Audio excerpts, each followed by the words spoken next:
2014 ముందు మేము ఇచ్చిన ఇందిరమ్మ ఇండ్లే ఇచ్చినాము. బీద వాళ్ళకు ప్లాట్లు కానివ్వండి, సెటిలర్స్కి అందరికి కూడా, బీద వాళ్ళకి రేషన్ కార్డులు కానివ్వండి, వాళ్ళకి కావాల్సిన సదుపాయాలన్నీ కూడా వానికి ఏదో మాకు సహాయం ప్రభుత్వం నుండి వచ్చింది, వాళ్ళకి అప్పచెప్పినాం. కానీ ఇవాళ ఏం చేస్తున్నారు చెప్పండి? ఒక్క రేషన్ కార్డు బయటికి వెళ్ళి వచ్చిన వాళ్ళకు పేరుకే వాళ్ళు మినీ ఇండియా ఇడ మొత్తము ఈ 9.5 సంవత్సరాల్లో ఎవ్వరికి కూడా ఒక సహాయం చేసింది లేదండి. ఒక ప్లాట్ ఇచ్చింది లేదు, ఒక డబుల్ బెడ్రూమ్ ఇచ్చింది లేదు, ఒక రేషన్ కార్డు ఇచ్చింది లేదు. అరే బీద వాళ్ళు, ముసలి వాళ్ళు అబోవ్ 60 ఇయర్ ఒక్క పెన్షన్ ఇవ్వలేదండి ఇప్పటి వరకు.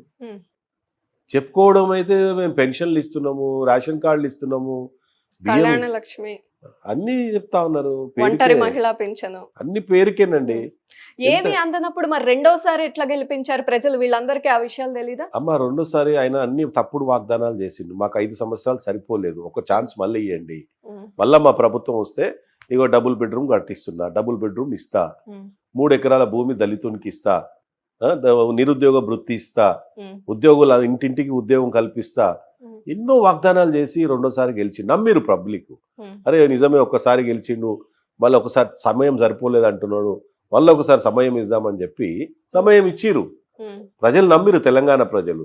కానీ వాళ్ళ నమ్మకాన్ని మొత్తం మోసం చేసిండు ఆయన, నట్టేట ముంచిండు వాళ్ళని.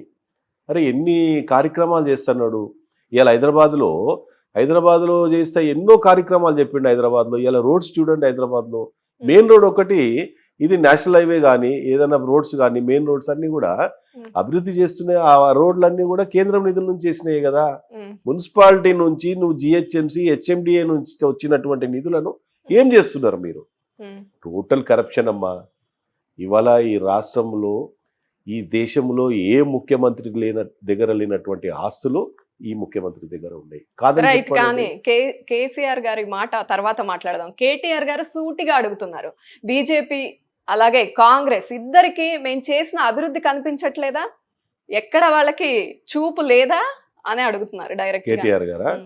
అమ్మ కేటీఆర్ గారు ఆయన ఇంతకు మొదలు రాజకీయాల్లోకి 2009 కంటే ముందు ఆయన ఏముండే, 2009లో ఆయన రాజకీయాల్లోకి వచ్చిన తర్వాత ఏ విధంగా ఎమ్మెల్యే అయిండు, ఎమ్మెల్యే అయిన తర్వాత తెలంగాణ ఉద్యమంలో మమ్మల్ని ఏ విధంగా వాడుకుండు, అప్పుడు ఎమ్మెల్యేలని నేను కూడా ఒకరిని బాధితుండే.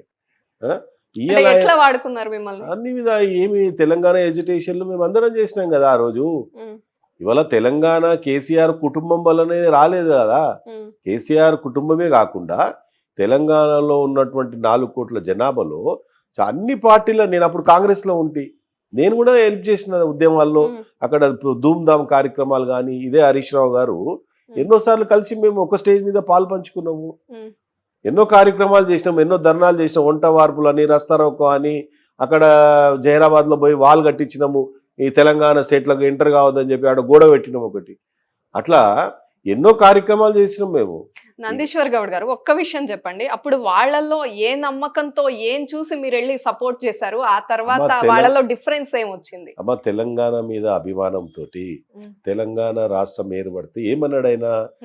నీళ్లు, నిధులు, నియామకాలు. ఆయన ఈ 3 కదా. అరే నిజమే కదా, తెలంగాణలో నిరుద్యోగాలు చాలా మంది, నిరుద్యోగ యువత రోడ్ల మీద తిరుగుతా ఉన్నారు.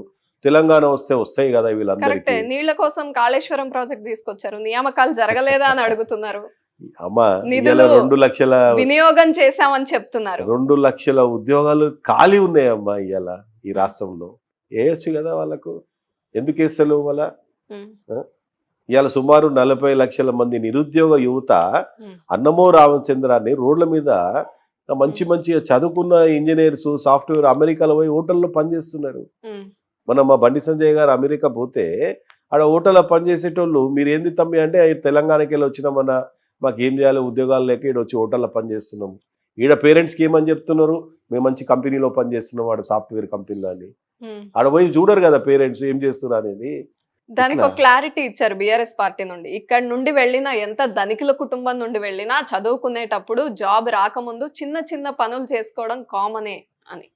అది కరెక్ట్ కాదమ్మా. అది ఇప్పుడు ఒక ఏం తోటి చదువుకుంటాడు, నేను చదువుకుంటే మంచి ఉద్యోగం వస్తుంది, నాకు ఉద్యోగం వస్తే మా కుటుంబ సభ్యులను నేను పోషిస్తా వాళ్ళను అని అనుకుంటాడు వాడు. అక్కడ పోయినాక ఉద్యోగం రాకుండా వాడు చదువుకున్నదేమో సాఫ్ట్వేర్ ఇంజనీరు, పెట్రోల్ బంకులను, హోటళ్లను పనిచేయాలంటే ఎట్లా? అంటే నువ్వు వాళ్ళని సమర్థిస్తావు అన్నమాట నువ్వు.